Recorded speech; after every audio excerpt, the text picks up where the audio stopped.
नमस्ते। ये पॉडकास्ट आज मैं बहुत दिनों बाद बना रही हूँ और ये मृत्यु से अप्रत्याशित साक्षात्कार पे है। ये सत्य घटना है और वो कल घटित हुई है। और आप में से बहुत से लोग शंभूनाथ जी को जानते होंगे, जो एक बृहद साहित्यकार थे, IAS ऑफिसर, रिटायर्ड सचिव होकर रिटायर्ड हुए थे। और उन्होंने अपना बाकी का विगत जीवन इसको साहित्य को समर्पित कर दिया था। और उन्होंने ही निराला सभागृह हिंदी संस्थान में बनवाया था और उसको सजाया था। कल उसी सभागार में मेरी एक बहुत विशिष्ट मनोरमा लाल जी मेरी सहेली हैं। सहेली क्या कहूँ, वो मेरी बहुत प्रिय है। मेरी मासी की शक्ल उनसे बहुत मिलती है, तो मैं उनको अपनी मासी की तरह समझती हूँ। तो उनकी किताब का विमोचन था और उस विमोचन पे सब लोग बहुत ही उस विमोचन से आनंदित हो रहे थे। बहुत बड़े बड़े साहित्यकार, बहुत बड़े बड़े लोग, शंभूनाथ जी और बहुत सारे साहित्यकार लोग वहाँ पे थे।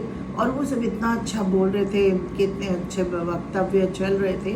और हम लोग बिल्कुल उनकी ज्ञान गंगा में बिल्कुल डूबे हुए थे। और शंभूनाथ जी जो थे वो अध्यक्ष थे, तो लास्ट में जब अंत में बोलने के लिए उठे तो वो बिल्कुल स्वस्थ थे, बिल्कुल सब कुछ अच्छा था। और वो अपने वक्तव्य में बात बता रहे थे, जब उनके जो अंतिम शब्द हैं वो एक कहानी सुना रहे थे कि एक राजा था, उसको रात में स्वप्न आया और उसने उनको अपना काल देखा। और काल जब देखा तो घबरा गए, सुबह उठे तो उन्होंने अपने जो दरबारी थे उनको बुलाया, अपने परिवार के लोगों को बुलाया और सबको बुला के उन्होंने अपने स्वप्न को बताया। तो सबने बोला, अरे ये आपके दिमाग की खलल है, ये आपका सपना है, सपने कभी सच्चे थोड़ी ना होते हैं। फिर उनके जो दरबारी था उसने कहा, राजा आपके पास तो एक घोड़ा है और वो जितनी दूर तक उसको दौड़ा दो वो उतनी दूर तक दौड़ जाता है। तो आप इस घोड़े पे बैठ के शाम तक ऐसी जगह पहुंच जाइए जहाँ पे काल आपको ढूंढ ही नहीं पाएगा। और उन्होंने सुबह से घोड़ा दौड़ाना शुरू किया। दौड़ाते वो ऐसी जगह पे पहुँचे, बहुत दूर निकल गए अपने राज्य से। और राज्य से निकले तो उनको एक गहरी सांस ली उन्होंने कि अब तो काल मुझे ढूंढ ही नहीं पाएगा। और उन्होंने तभी पेड़ पे से एक आदमी को उतरते हुए देखा, तो उन्होंने कहा, तुम कौन हो? कहते हैं, तुम्हारा काल, मैं तुम्हारी इंतज़ार कर रहा था, क्योंकि तुम्हारे को यहाँ पे लाके तुम्हारी मौत तो यहाँ पे लिखी हुई थी, तुम अपने दरबार में कैसे मरते, अपने राज्य में कैसे मरते, मुझे तो तुम्हें यहाँ बुलाना था, इसीलिए तो तुम यहाँ पर आए हो। तो ये बताते उन्होंने कि जहाँ पे मौत लिखी होती इंसान की वो वहीं पहुँच जाता है। ये बताते उनका सर जो है वो टेबल के ऊपर आ गया। तो हम लोग ने सोचा थक गए हैं या नमन कर रहे हैं, मेरे को तो ऐसे ही लगा, मैं बिल्कुल सामने बैठी हुई थी। पर वो एकदम से उनको वहीं पे कार्डियक अरेस्ट आया एंड वहीं पे मृत्यु लोग चले गए। वो स्वर्ग लोग गए होंगे, क्योंकि ऐसी मौत तो ना मैंने कभी सुनी है, ना कभी देखी है, ना कभी सिर्फ किताबों में सुना था कि ऐसा होता है। अपनी आंखों से तो मैंने पहली बार देखा। तो सिर्फ मैं ये कहना चाहती हूँ, पहली बात तो 2-3 बातें इससे मैंने सीखी कि जब जो जहाँ जैसा होना है वो वैसा वहाँ होकर रहेगा। आप कुछ भी कर लीजिए। उन्होंने तो एकदम नॉर्मल, एकदम सामान्य तरीके से वहाँ बैठे हुए थे। वो आए 3 घंटे से बैठे हुए थे, उनको कोई प्रॉब्लम नहीं दिख रही थी, कोई वो अव्यवस्थित नहीं दिखाई पड़ रहे थे, बिल्कुल नॉर्मल बैठे हुए थे।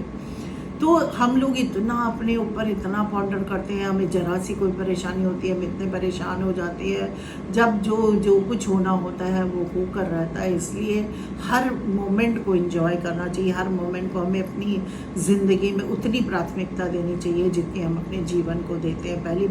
प्रथम बात तो ये। दूसरी बात ये है कि मृत्यु तो आनी ही है, पर जिस तरह की मृत्यु आई इनको, ये तो एक तरीका का उदाहरण बन गई।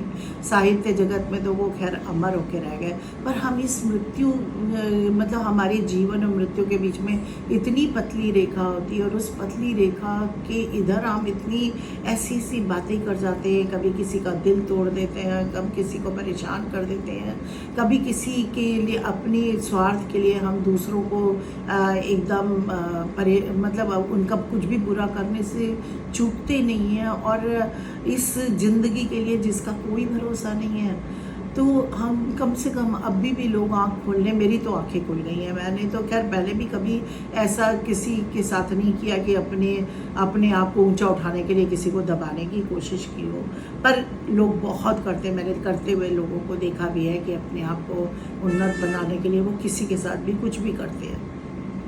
तीसरी बात ये है कि ज़िंदगी में जो कुछ आपको अच्छा लगता है उसको शिद्दत से करें।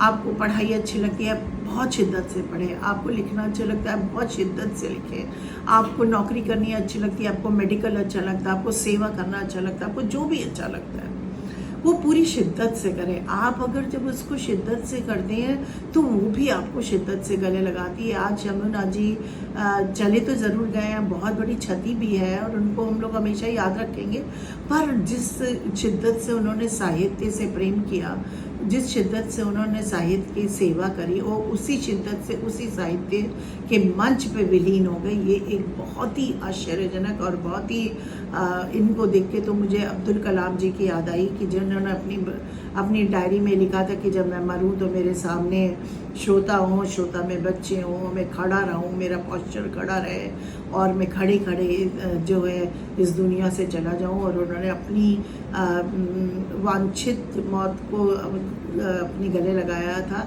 तो ऐसे बहुत ही कम लोग होते हैं, और ये वही लोग होते हैं जो शिद्दत से अपनी ज़िंदगी को जीते हैं।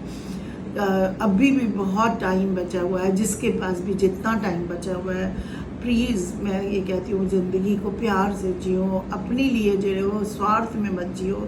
जिसके लिए जो कुछ कर सकते हैं वो ज़रूर करो, जो आपकी इच्छा है वो ज़रूर करें। अपनी जो जितनी इच्छाएं हैं, जितना आपका प्यार जिसके प्रति है उसके प्रति अपना प्यार दिखाएं, स्नेह दिखाएं। कुछ नहीं रखा है इस दुनिया में, जीवन मृत्यु के बीच में एक क्षीण छेवा वो लाइन है, कब वो लाइन मिट जाए किसी को पता नहीं। नमस्ते।